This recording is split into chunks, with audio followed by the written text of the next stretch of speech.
Hello viewers, welcome to new another video.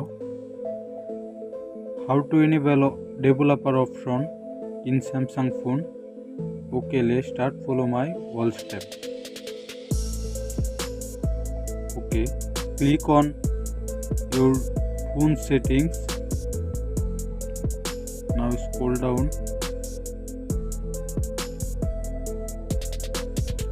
Now click on about phone. Now scroll down. Now click on software information.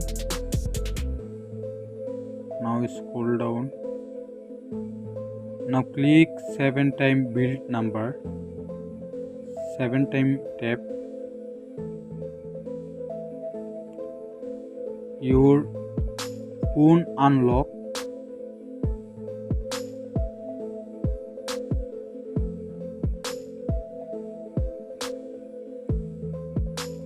Allow. Okay.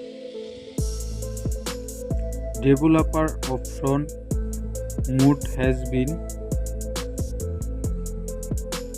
Okay, back. Developer option is enabled.